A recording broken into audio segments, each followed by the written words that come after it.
Hello students, आज मैं group 16 लेकर के आई हूँ। होप अगर आपको प्रीवियस वीडियोस मेरे पसंद आए हो तो please like share and subscribe करना ना भूलें। जैसा कि मैंने नेक्स्ट वीडियो में 15th ग्रुप के एलिमेंट्स के बारे में डिस्कस किया था। Now in this video I am just going to discuss about the 16 group elements so that it becomes very clear to you what are the properties of the members of the P block. Without wasting our time, let's start with the members of the 16 group. The members of the 16 group are oxygen, sulfur, selenium, tellurium and polonium. These are the members and the general electronic configuration is ns2np4. General means the number is not fixed. That's why it is called as general. अगर जैसे आपका maths में general फॉर्मूले होते हैं A square B square A two A B करके आप जो करते हो उसमें A B that is the general, आपको जो क्वेश्चन में लगाओगे उसकी वैल्यू होगी। तो इसमें भी जिस शेल में होगा उसकी वैल्यू होगी। Physical property atomic radii as I discussed in my previous video, जैसे जैसे डाउन जाएंगे शेल्स इंक्रीज होंगी, नंबर ऑफ शेल्स इंक्रीज होंगी तो एटॉमिक रेडियाई भी डाउन द ग्रुप बढ़ेगा। Next is the electron gain enthalpy. Electron gain enthalpy means कि नीचे नीचे जा रहे हैं, जैसे इलेक्ट्रॉन गेन करने की पावर डिक्रीज होती जाएगी क्योंकि साइज बड़ा हो जा रहा है। साइज बड़ा हो रहा है तो न्यूक्लियर एनर्जी के चार्जेस नहीं पहुंच पा रहे हैं आउटर मोस्ट शेल को दूसरे के इलेक्ट्रॉन्स को अट्रैक्ट करने के लिए, that's why decreases down the group. Next is ionisation energy.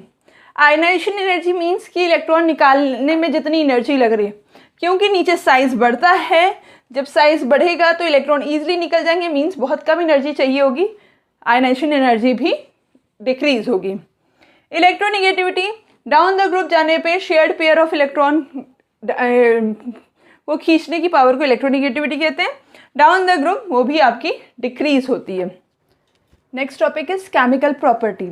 Chemical property को समझने से पहले हम ऑक्सीडेशन स्टेट जान लेते हैं कि ग्रुप 16 जो है कौन से ऑक्सीडेशन स्टेट शो करता है।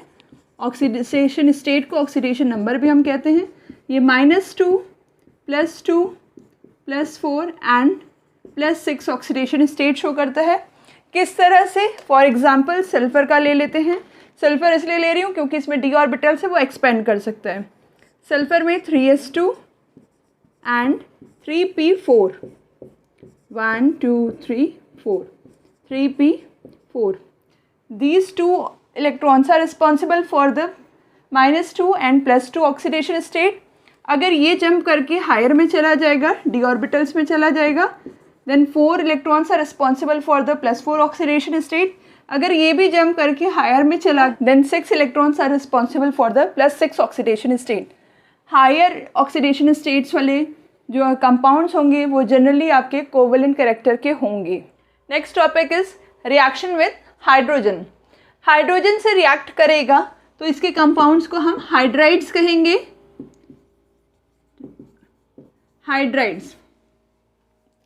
हाइड्राइड्स का फॉर्मूला अब याद करने के लिए आपका ऑक्सीजन फैमिली का है। ऑक्सीजन और हाइड्रोजन का सबसे स्मॉलेस्ट मॉलिक्यूल आपको याद होगा हमेशा H2O। इट मीन्स हाइड्राइड का भी फॉर्मूला इसी तरह होगा। H2 लिखा क्योंकि यहाँ P ब्लॉक के एलिमेंट्स चलेंगे 16 ग्रुप के, जिसकी वजह से हमने E लिख दिया। कोई भी एलिमेंट हो सकता है पर उसका फॉर्मूला यही होगा। जैसे कि आपका OSSETEPO, इसमें क्या है H2 लगाते जा रहे हैं, आपके हाइड्राइड्स बनते जा रहे हैं। That's why it is taken as the general formula H2E। कोई भी एलिमेंट हो सकता है इसमें। अब ऊपर से नीचे हम जा रहे हैं तो हमें दिख रहा है क्योंकि साइज बढ़ रहा है, जिसकी वजह से हम कह रहे हैं थर्मल स्टेबिलिटी डिक्रीज हो रही है, मींस जल्दी ब्रेक हो सकता है। थर्मल स्टेबिलिटी जो है डिक्रीज हो रही है डाउन द ग्रुप, नीचे आने पे डिक्रीज हो रही है, जिसकी वजह से जब थर्मली स्टेबल नहीं है तो बॉन्ड जल्दी टूट जाएंगे, तो बॉन्ड एसोसिएशन एनर्जी भी डिक्रीज हो रही है। बॉन्ड एसोसिएशन एनर्जी डिक्रीज हुई मीन्स कि ये वाले बॉन्ड्स जो आपके यहाँ M लिख देती हूँ, M ये तो E लिख दिया, H करके अभी सिंपल बना रही हूँ। ये ऐसा स्ट्रक्चर ज़रूरी नहीं है लीनियर बने। ऐसे बॉन्ड्स जो हैं ये EH बॉन्ड की टेंडेंसी ब्रेक होने की ज़्यादा बढ़ जाती है बिकॉज साइज बढ़ जाता है, जिसकी वजह से बॉन्ड एसोसिएशन एनर्जी डिक्रीज हो रही है। जब EH बॉन्ड आराम से टूट जाएगा तो ये H आराम से रिलीज कर देगा। It means down the group acidic character increase होता है, एसिडिक स्ट्रेंथ जो होती है इंक्रीज होती है डाउन द ग्रुप, नीचे जाने पे, बिकॉज EH बॉन्ड की ब्रेक होने की टेंडेंसी बढ़ जाती है। अब इसी पे एक और कॉन्सेप्ट आ गया कि ऊपर से नीचे जा रहे हैं तो जब वो H रिलीज कर देगा तो ये H को एक्सेप्ट कर सकता है। इट मीन्स ये जो है रिड्यूसिंग एजेंट की तरह काम करेगा, क्योंकि H दे रहा है किसी को, ऊपर से नीचे जाने पे रिड्यूसिंग कैरेक्टर बढ़ जाता है, राइट। बहुत इंपॉर्टेंट सारे पॉइंट्स हैं, बढ़ जाता है। ये पूछा जाता है, ये सीरीज दे दी जाएगी, पूछा जाएगा एसिडिक स्ट्रेंथ के अकॉर्डिंग अरेंज कीजिए, रिड्यूसिंग कैरेक्टर के अकॉर्डिंग अरेंज कीजिए, या तो थर्मल स्टेबिलिटी के लिए। तो आपको सिंपल सारे कॉन्सेप्ट्स आपके किस पे आ रहे हैं, साइज पे डिपेंड हो रहे हैं। और साइज पे एक बार आपने कह दिया कि साइज बढ़ रहा है तो जिससे सारे लिंक होते जा रहे हैं। Okay, this must be very clear in your mind so that there may be no confusion in your exam. Next is reaction with oxygen. Reaction with oxygen होगा तो हमारे क्या बनते हैं, ऑक्साइड्स, जिसको हम कहते हैं, जैसे हाइड्रोजन से होता है तो हाइड्राइड्स बनता है, ऑक्सीजन से होगा तो ऑक्साइड्स बनेगा। इसमें 2 टाइप्स के बन सकते हैं। फिर मैंने अगेन बताया था, एक सिंपल, आपको जो सिंपल आपका एटम होगा या तो सिंपल आपका कंपाउंड्स होंगे वो हमेशा याद रहते हैं, जैसे H2O मालूम था आपको। अब ऑक्सीजन के साथ, क्योंकि ऑक्सीजन ही है तो ऑक्सीजन को छोड़ के दूसरे एलिमेंट्स जो हैं आपके वो कैसे कंपाउंड बनाते हैं, जैसे कि हमें ये मालूम है ऑक्सीजन के साथ बनाना है, राइट। तो SO2 बना है, हमने देखा, SO3 देखा है। तो ये आपके इधर हमने E लगा दिया, EO2 एंड EO3 टाइप्स के ये कंपाउंड्स बनाते हैं या ऑक्साइड्स बनाते हैं। एंड बोथ ऑक्साइड्स आर, क्योंकि हमेशा जो नॉन मेटल की ऑक्साइड्स होते हैं वो क्या होते हैं, नॉन मेटल के हमेशा ऑक्साइड्स, आपको याद रहना चाहिए, वो एसिडिक इन नेचर होते हैं, एसिडिक होते हैं। और मेटल्स के जो हैं बेसिक ऑक्साइड्स फॉर्म करता है, ये हम लोगों ने बहुत पहले पढ़ा था, मैं आपको रिमाइंड करा दे रही हूँ कि आपके मेटल्स के जो होते हैं बेसिक ऑक्साइड्स होते हैं और नॉन मेटल के एसिडिक ऑक्साइड्स होते हैं। अब इसमें ये सीरीज़ आ रही है तो आपका SO2, TeO2, वो सिलेनियम, टेल्यूरियम, पोलोनियम, ये आपका ऐसे सीरीज़ बन गई। ओके, ऊपर से नीचे आने पे डाउन द ग्रुप जाने पे रिड्यूसिंग कैरेक्टर जो है डिक्रीज होने लगता है, राइट, डिक्रीज होता है। और टेल्यूरियम जो होता है आपका ऑक्सीडाइजिंग एजेंट की तरह बिहेव करता है, ऑक्सीडाइजिंग एजेंट की तरह बिहेव करता है। अब इसका रीज़न क्या है, SO2 जो होता है हमें मालूम है सल्फर जो है इसमें +4 ऑक्सीडेशन स्टेट है। ओके, +4 ये +6 तक एक्सपेंड कर सकता है because of the availability of the d orbital. तो increase in oxidation number is called oxidation, क्योंकि इसका ऑक्सीडेशन हो रहा है, that behaves as a reducing agent. ठीक है, रिड्यूसिंग कैरेक्टर, ये तो रिड्यूसिंग एजेंट की तरह बिहेव कर रहा है, जिसकी वजह से हम कह रहे हैं it is a good reducing agent. नीचे आने पे क्या हो रहा है, इसमें हमें मालूम है इनर्ट पेयर इफेक्ट की वजह से s ऑर्बिटल्स पार्टिसिपेट नहीं करती हैं, तो ये अपना जो है ऑक्सीडेशन नंबर इंक्रीज ज़्यादा नहीं कर पाता, जिसकी वजह से ये ऑक्सीडाइजिंग एजेंट की तरह बिहेव करता है, राइट।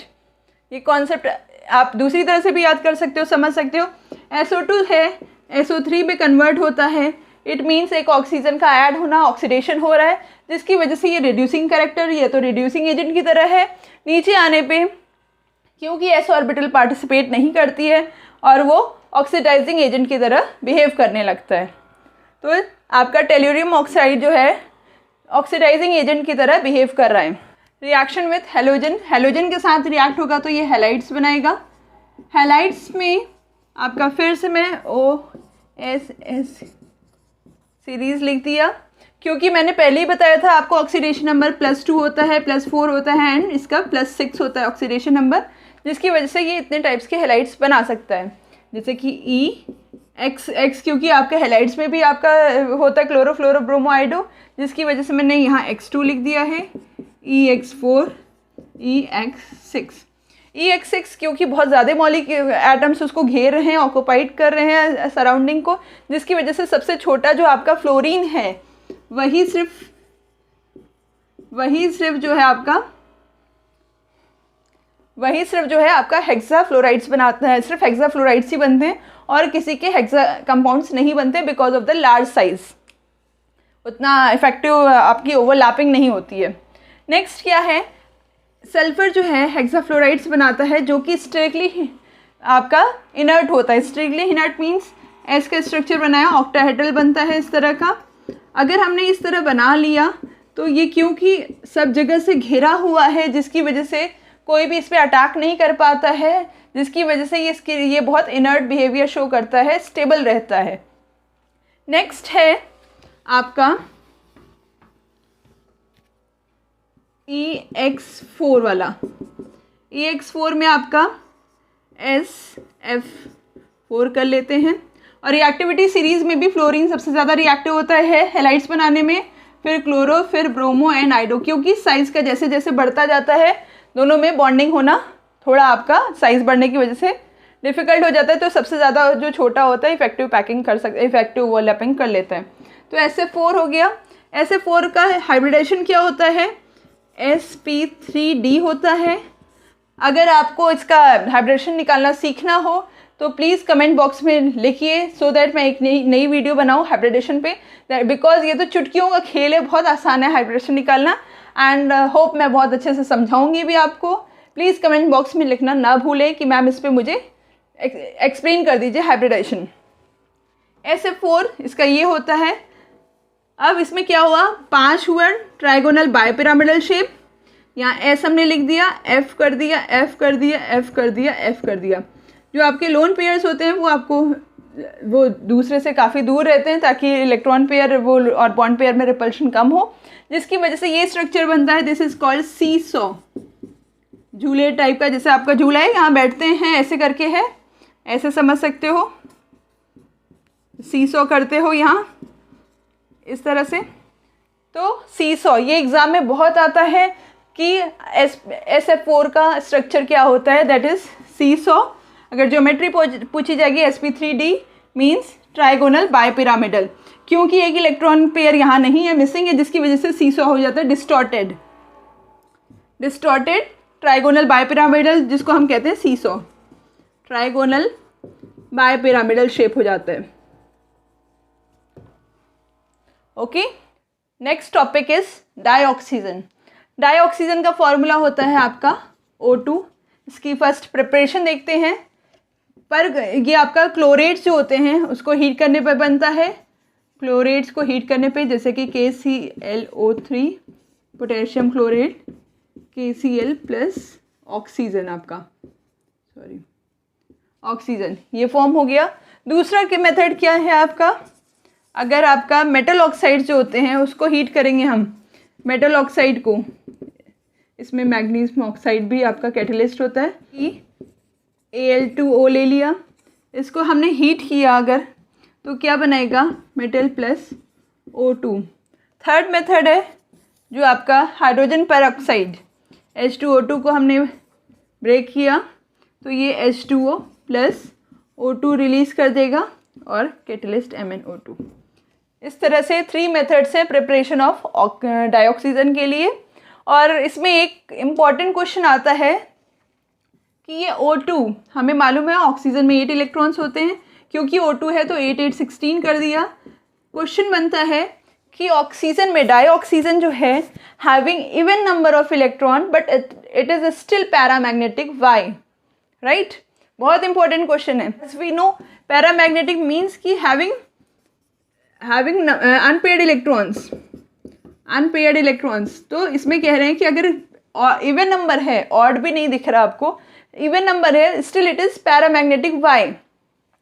तो इसका आंसर सिंपल होगा। आपने 11th क्लास में मॉलिक्यूलर ऑर्बिटल थ्योरी पढ़ी थी, जो कि कुछ इस तरह से रिप्रेजेंट हो रही थी, बॉन्डिंग एंटी बॉन्डिंग करके, ऐसे करके। मैं अपना, क्योंकि अभी हमारे पास इतना टाइम नहीं है कि मैं उसको डिस्कस करूं, आपको थोड़ा रफ आइडिया बता रही हूँ कि इस तरह से थी, आपने याद होगा NCERT के बुक में बनी थी।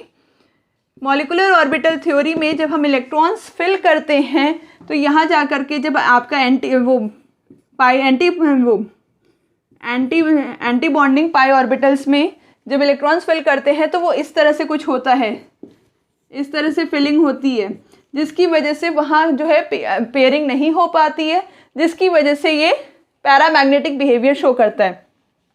तो सिंपल आंसर इसका लिखा जाएगा कि due to the presence of due to presence of unpaired electrons, unpaired electrons कहाँ, electrons in anti pi bonding molecular orbital, ठीक है, जिसकी वजह से ये पैरामैग्नेटिक बिहेवियर शो करता है। इसी तरह से S2 जो है वो भी पैरामैग्नेटिक बिहेवियर करता है, द रीज़न इज सेम।